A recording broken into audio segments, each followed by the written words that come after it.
السلام علیکم ورحمۃ اللہ وبرکاتہ۔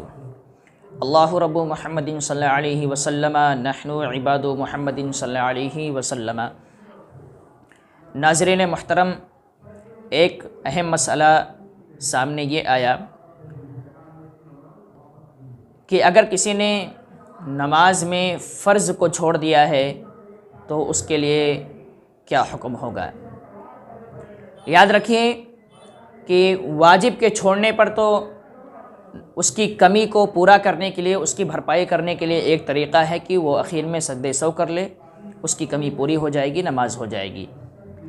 لیکن اگر کسی نے نماز میں فرض کو چھوڑ دیا،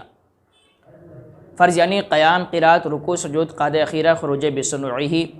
ان میں سے کسی ایک کو چھوڑ دیا یا کسی زیادہ کو چھوڑ دیا تو اس کے لیے کیا حکم ہوگا۔ تو اس کے لیے مسئلہ یہ ہے کہ اگر کسی نے نماز میں کسی فرض کو چھوڑ دیا تو اب اس کے لیے کوئی راستہ نہیں ہے، سجدہ سہو سے بھی اس کی نماز نہیں ہوگی، بلکہ اس کو اس نماز کا دوبارہ پڑھنا فرض ہوگا، ضروری ہوگا۔ یہ مسئلہ اس شخص کے لیے ہے جس نے فرض کو چھوڑا ہو،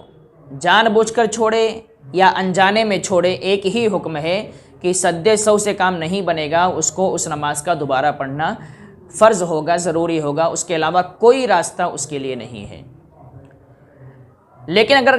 اس میں ایک مسئلہ اور ہے کہ اگر کسی نے سنت چھوڑ دیا، مستحب چھوڑ دیا تو اس کا کیا حکم ہوگا۔ تو یاد رکھیں کہ اگر کسی نے سنت یا مستحب چھوڑ دیا ہے نماز میں، مثال کے طور پر اعوذ باللہ بسم اللہ پڑھنا بھول گیا، یا اس کے بعد میں ثنا پڑھنا بھول گیا، یا تکبیر کہنا بھول گیا، تو یہ چیزیں سنت ہیں، اس میں کچھ مستحب ہیں۔ تو اگر کسی نے سنت یا مستحب کو نماز میں چھوڑ دیا، جان بوجھ کر چھوڑا ہو یا بھول کر چھوڑا ہو، دونوں صورتوں میں اس کے لیے حکم یہی ہے کہ اس کی نماز ہو جائے گی۔ سنت اور مستحب جان بوجھ کر چھوڑ دے کسی نے یا بھول کر اس سے یہ چیزیں چھوٹ جائیں تو اس کے لیے ایک ہی حکم ہے کہ اس کی نماز ہو جائے گی، لیکن نماز کا پھر سے ادا کرنا، نماز کا دہرانا، یہ اس کے لیے مستحب ہے، افضل ہے۔ یہ اس شخص کے لیے ہے جس نے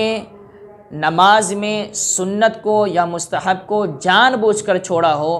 یا بھول کر چھوڑ دیا ہو، اس کے لیے مسئلہ ہے کہ اس کی نماز تو ہو گئی، لیکن اگر دوبارہ نماز پڑھتا ہے تو اس کا دوبارہ یہ پڑھنا افضل ہے، بہتر ہے، مستحب ہے، مزید ثواب اسے ملے گا۔ یہ مسئلہ اس شخص کے لیے ہے جس نے سنت یا مستحب کو چھوڑ دیا ہو، اور جس نے فرض کو چھوڑ دیا تو اس کے لیے ایک ہی مسئلہ ہے، ایک ہی حکم ہے کہ اس کو اس نماز کا دوبارہ پڑھنا ضروری ہو جائے گا۔ السلام علیکم ورحمۃ اللہ وبرکاتہ۔